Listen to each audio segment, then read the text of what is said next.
Hello আসসালামু আলাইকুম everyone, welcome to Ramsa shares. আজকের ভিডিওটা দেখেই বুঝতে পারছেন it's a get ready with me video. আর কোথায় যাওয়ার জন্য রেডি হচ্ছি নিশ্চয়ই সবাই বুঝে ফেলেছেন। ইয়েস, ভোট দেওয়ার জন্যই যাচ্ছি। এটা আমার লাইফের ফার্স্ট জাতীয় ইলেকশনে ভোট দেওয়ার। এই তো বেরিয়ে পড়লাম আমরা ভোট কেন্দ্রে যাওয়ার জন্য। আর ভোট কেন্দ্রটা হচ্ছে আমার মায়ের বাসার এলাকায়। তো ওখানে যাব, গিয়ে আমার আম্মুকে নিব, আমার খালাকে নিব, এরপরে আমরা একসাথে ভোট দিতে যাব। পুরো রাস্তাটা এত ফাঁকা, মনে হচ্ছিল একদম ঈদের দিনের মতো কোনো একটা উৎসব। আর যারাই বের হয়েছে সবাই ভোট দেওয়ার জন্য বের হয়েছে। সকালে প্রচুর ভিড় ছিল, তাই আমরা সকালের দিকে যাইনি, গিয়েছিলাম দুপুরের দিকে, যাতে দুপুরের দিকে গেলে একটু ভিড়টাও কম থাকবে।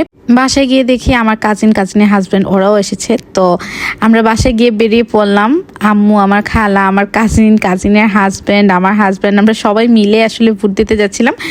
আমরা ভোটার ছিলাম মাত্র 3 জন, আর সাথে নিয়ে গিয়েছি হচ্ছে আরও 3 জনকে। আর এই তো আমাদের বাসা থেকে ওয়াকিং ডিস্টেন্সে হচ্ছে আমাদের ভোট কেন্দ্র।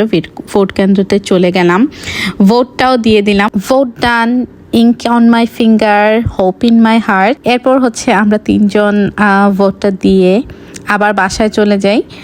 আর তখন আমরা ওইখানে গিয়ে খাওয়া দাওয়া সব কমপ্লিট করে ওইখানে বাসায় গিয়ে আর একটা ভিডিও ক্লিপ নেওয়ার কথাও মনে ছিল না। আর যখন বেরিয়ে এসেছিলাম তখন দেখছিলাম যে সবাই অপেক্ষা করছে যে ভোটের রেজাল্টের জন্য। অনেক কেন্দ্রে হচ্ছে ভোটের রেজাল্ট দিয়ে দিয়েছে। যে দলই আসুক, বাংলাদেশে যেন আমরা সুস্থভাবে ভালোভাবে থাকতে পারি, এটাই আসলে আশা, চাওয়া, সব কিছুই। That's all for today. See you in my next blog. Till then, tata, good by.